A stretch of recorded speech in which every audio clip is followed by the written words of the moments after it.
And typically, we see that in Jesus' response to the woman. But I want you to notice there's a whole other group of people involved in sinning in this passage that Jesus also accepts. And who is that? The Jews. The ones who are trying to trick him. Jesus accepts them as well. So Jesus is the one who exemplifies what it means to extend acceptance during times of offense. Jesus' acceptance of all, both the Jews and the woman, is not equated with tolerance of their sinfulness. First of all, the sinfulness of the Jews, Jesus addresses specifically with something he wrote in the sand. We're not told what. Initially, whatever he wrote didn't apparently have much effect because they kept on insisting. And then he said, okay, that's fine. The first stone comes from one who has no sin. And then he stooped and wrote again. And then there's probably some significance that the older people understood it quicker than the younger ones did. And they began to walk away. Jesus did not tolerate their sin, even though he accepted them. And then it's very plainly stated to the woman, is there nobody left to condemn you? Nobody. And Jesus said, I don't either. Go your way and keep sinning? No. Go your way, sin no more. Jesus wasn't tolerating the sin. Very significant truth. The only one without guilt in this whole incident is named Jesus. He's the only one who is guilt-free. The only one with the authority, with the right to offer condemnation is Jesus. He is the Son of God. He could condemn the Jews for their behavior. He could condemn them for trying to trick him. He could condemn them for their treatment of this woman. He is the only one that could do that, and the only one whose response is rooted in transformational love, totally void of self-love, is Jesus Christ. So when you and I look at this text, when we view this account, I think the question becomes, there are a number of characters that are represented here. Which one am I trying to be? We have, first of all, the accusers.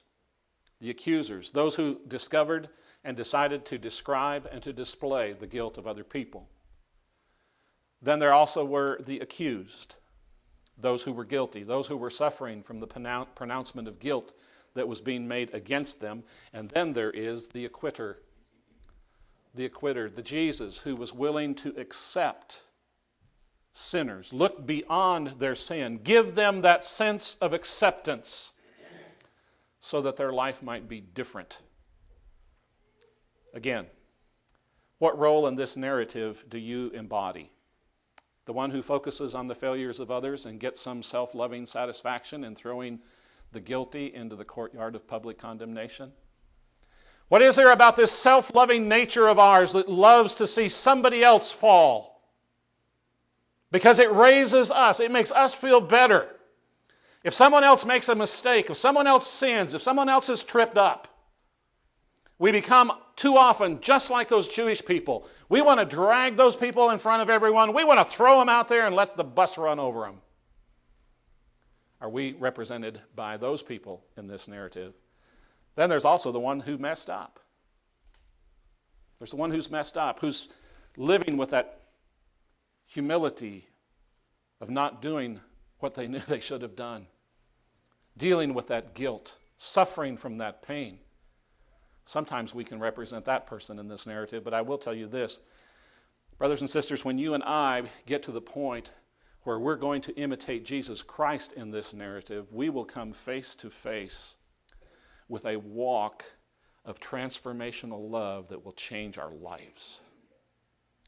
When we are able to distinguish the offender from their offense, we will have a freedom for ourselves that we've never experienced before. We'll be released from negativity.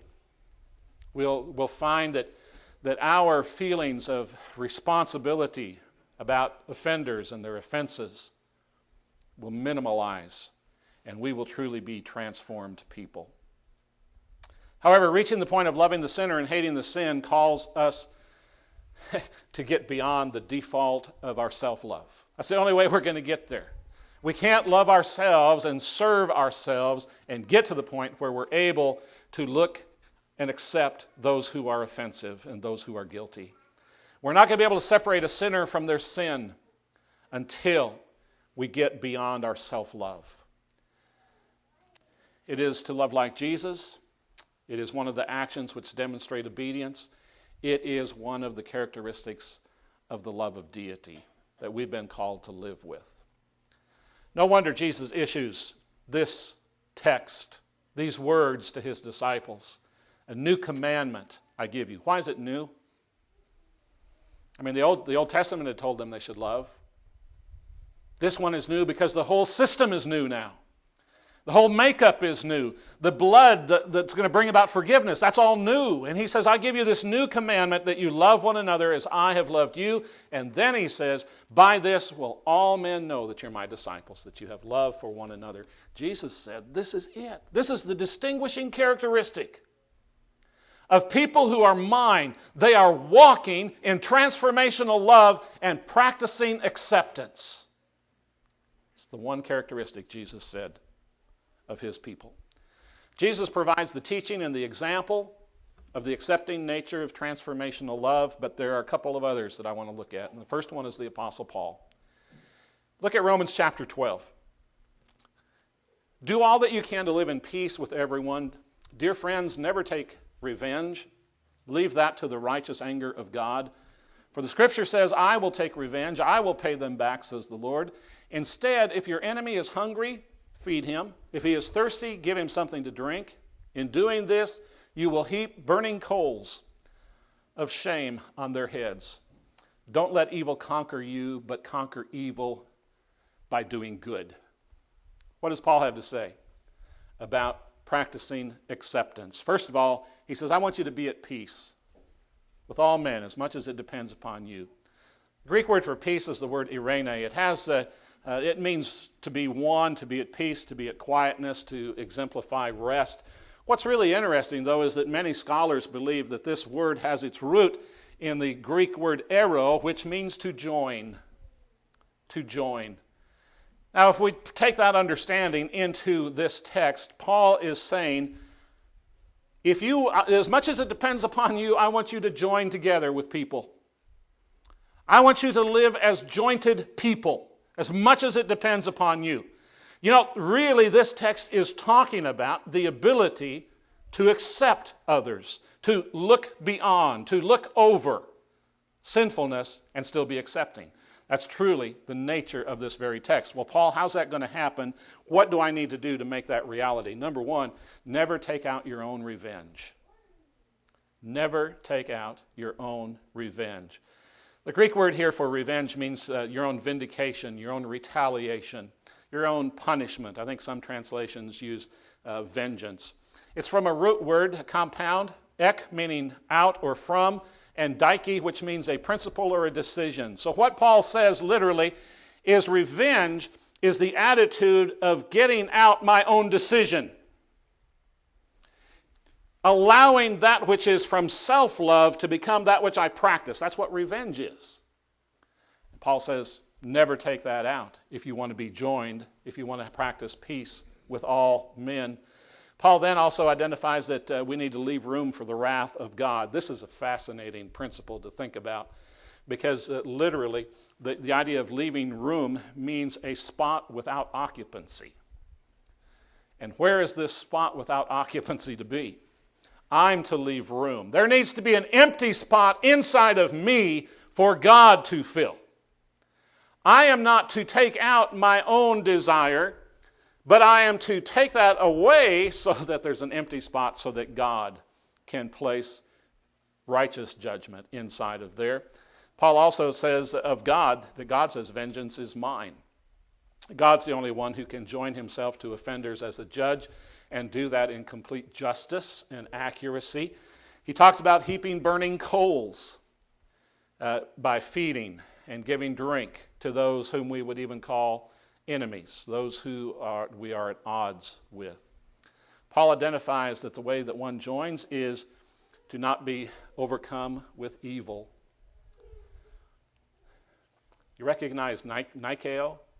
Subdued comes from that Greek word Nike, which means to conquer, to have success. Paul says what we need to do is to make sure that evil never has success over us. And in context, he says the way that happens, the way evil gets success, is when I'm the one that's taking out the vengeance. When I'm the one that's avenging the evil. Evil is kakos, which means that which is worthless, depraved, or injurious. But then Paul also says, but overcome evil with good. If we want to become these things, we need to overcome evil with good. There is a different word that is often used in the Greek New Testament for good. It's the word kalos.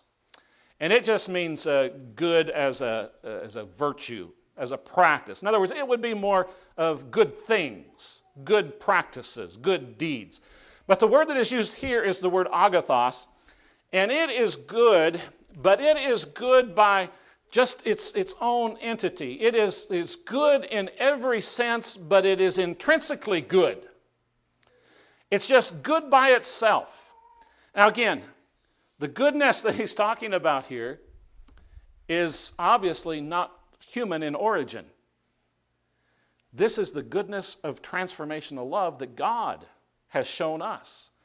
And so Paul says if you want to practice acceptance, you need to make sure that you're overcoming evil with the goodness of God, not this self-loving default setting. I found this quote from Martin Luther King, seemed appropriate at this point. Man must evolve for all human conflict a method which rejects revenge, aggression, and retaliation. The foundation of such a method is love. That's exactly what the book says. The way we overcome rejection, revenge, aggression is by transformational love. Okay, one other character. We've looked at Jesus, we've heard from him, we've looked at Paul. Let's hear what Solomon might have to say on this subject of acceptance.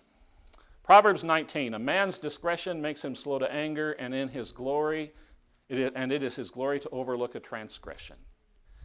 New Living puts it, sensible people control their temper. They earn respect by overlooking wrongs. Remember earlier I talked about looking over. Translation of the two words that are used here show that that's exactly what Solomon is talking about. The ability to look over, to look above, to look beyond a transgression. And Solomon says that is a way by which we show our personal integrity, is by being able to accomplish that. To cross over an offense is only done by being above the control of our natural self-love. Self-love will not do that. Transformational love will. Proverbs chapter 20 and verse 3. Keeping away from strife. The root Hebrew word means the things that toss things up, to stir the pot. Keeping away from strife is an honor for a man, but any fool will quarrel. And the idea is meddling. Stay away from what stirs the pot, but any fool will jump in and stir the pot. Proverbs chapter 16 and verse 32. He who is slow to anger is better than the mighty, and he who rules his spirit than he who captures a city. Solomon is saying there needs to be a sense of acceptance, and we need to overcome our own self-love, our own anger, in order to accomplish that. Proverbs 14. He who is slow to anger has great understanding, but he who is quick-tempered exalts folly. A tranquil, a cured heart. Cured from what? Cured from all the self-love. A tranquil heart, one that's walking the transformational love, the transformational path of accepting others. That kind of heart is life. Literally, it's fresh, it's alive to the body. But passion, and the idea here, is the zealousness towards our human nature. Being passionate about what I want, that is rottenness to the bones. But being able to look beyond, to give my acceptance, to walk in the transformational love, that brings curing to my heart. It brings freshness to my life.